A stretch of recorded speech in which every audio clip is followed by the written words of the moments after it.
Comment parle-t-on d'environnement à la télévision aujourd'hui sans angoisser ni culpabiliser les téléspectateurs? Est-ce que cela passe par la diffusion d'images comme celles qu'on voit à l'écran? De belles images, on vient de voir.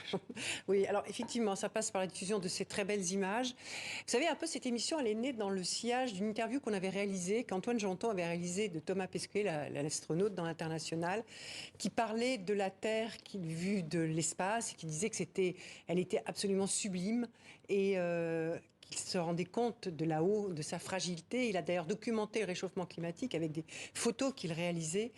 Et on s'est dit, en fait, nous, on va la montrer, cette planète, à notre hauteur, évidemment, pas de l'espace, mais on va aller travailler sur des destinations qui sont juste sublimes, qui sont déjà impactées par le réchauffement climatique, peut-être pour ceux qui sont encore sceptiques, notamment sur ces questions de crise climatique, eh bien leur permettre de se rendre compte de cette fragilité et de cette beauté. Alors justement, pourquoi avez-vous choisi de mettre l'accent sur les oasis marocaines ?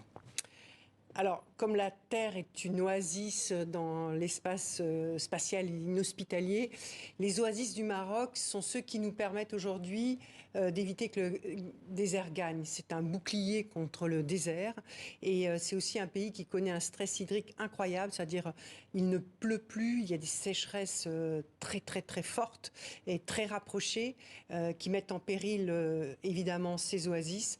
Et on a voulu raconter ça parce que ces palmiers disparaissent, parce que ce sont des oasis constituées essentiellement de palmiers. Eh bien, je vous propose que l'on regarde un extrait de ce documentaire et on en parle juste après. Tout ce que vous voyez, ce sont des puits. Regardez l'Ikhtara ici. Nous sommes sur une Ikhtara qui va aller vers une destination, vers une palmeraie. Là-bas, vous voyez de l'autre côté une autre Ikhtara qui va vers l'autre oasis. Voilà, maintenant, la montagne que vous voyez là-bas au fond, oui. C'est le Haut Atlas. Et le Haut Atlas, c'est le château d'eau des oasis. C'est lui qui nous donne de l'eau. C'est lui aussi qui nous donne même le sol des palmeraies. Même le sol. Donc, c'est-à-dire, c'est le fournisseur de l'existence des oasis. Donc, déjà, une chose très importante, si on veut garder les oasis, il faut garder l'amont. Et d'où la vision de l'écosystème. Chloé Abédian, quelle est la spécificité de ces puits, les Rétara? Comment permettent-ils aux oasis d'exister au milieu du désert? Alors Larsen, que vous avez vu dans l'extrait, le raconte incroyablement bien. Donc je vais essayer de mettre un petit peu à sa hauteur, mais disons que les Rétara, c'est un incroyable savoir-faire ancestral qui remonte au 8e siècle. Donc c'est quand même quelque chose déjà qui existe depuis extrêmement longtemps. Il y en a de moins en moins aujourd'hui puisqu'il y a un mode de vie plus moderne qui s'est installé, mais malgré tout, ce savoir-faire est indispensable parce qu'il permet de drainer des eaux souterraines qui proviennent de la fonte des glaces de l'Atlas, de récupérer aussi l'eau qui tombe. Et grâce à un système extrêmement ingénieux avec ces puits que l'on a pu voir sur ces images qui sont séparés de quelques dizaines de mètres seulement à différentes profondeurs, eh bien ça fait un phénomène qui permet d'apporter cette eau ensuite en surface. Et c'était notamment pour aider les agriculteurs à irriguer leurs champs. Aujourd'hui, le lien entre l'activité humaine et les réchauffements climatiques est clairement établi par les scientifiques. Au Maroc, comment cette activité humaine impacte-t-elle la situation sur place, notamment face au réchauffement climatique?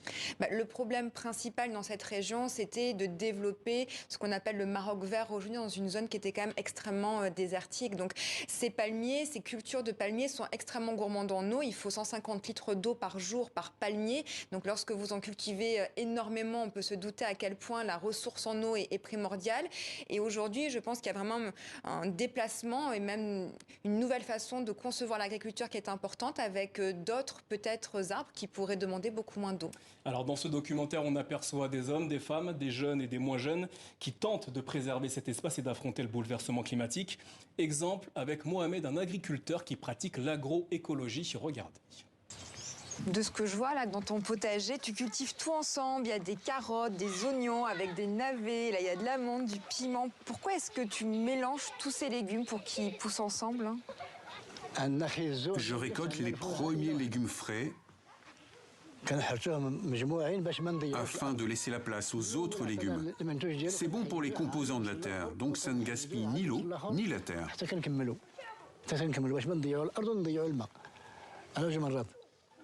Donc c'est-à-dire que c'est une grande famille qui s'aide? Oui, ils sont une grande famille. Là, vous avez des carottes, des navets, des haricots. Ils vivent ensemble. C'est comme une symphonie. Ils ne sont pas nuisibles les uns pour les autres. Au contraire. Chloé Nabédian, après avoir rencontré ces hommes et ces femmes qui sont en lutte face au bouleversement climatique, qu'avez-vous ressenti? Sont-ils porteurs d'espoir pour l'avenir de la planète? Moi, cette émission, en tout cas, que ce soit au Maroc ou la première au Québec, m'a vraiment confirmé le fait que oui, les solutions existent. Et moi, elle m'a redonné beaucoup d'espoir dans une période où on a l'impression qu'on ne peut rien faire, que tout est bloqué, qu'il y a une situation inéluctable et que tout est finalement fini et qu'on ne peut rien faire. Là, on est face à des personnes qui œuvrent au quotidien pour s'adapter à ce changement climatique et surtout, ils montrent que ça marche. Et moi, c'est ça qui m'a surtout donné beaucoup d'espoir, c'est de voir que les solutions existaient. Lorsqu'elles sont mises en place, elles fonctionnent. Donc aujourd'hui, il y a une vraie volonté politique et vraiment peut-être que cette émission pourra insuffler l'envie aux citoyens de vouloir imposer peut-être une nouvelle façon de voir les choses auprès des politiques pour que les choses puissent se faire à plus grande échelle. François Joly à La Vie à la Terre compte désormais 2 documentaires. Y aura-t-il de prochains numéros? Ah oui, bien sûr. On travaille déjà à la saison 2023. Il y aura 4 numéros de ce documentaire magazine, 4 numéros événementiels, avec toujours une formidable passeuse. C'est comme ça que j'appelle Chloé, parce que c'est elle qui incarne ce documentaire. Elle le fait avec son savoir sur la météo, le climat, l'environnement, avec beaucoup de générosité. Donc oui, on va repartir et on aura 4 numéros pour 2023. François Joly, Chloé Nabédian, merci d'être venu nous présenter ce documentaire à La Vie à la Terre, Maroc, aux sources et des oasis.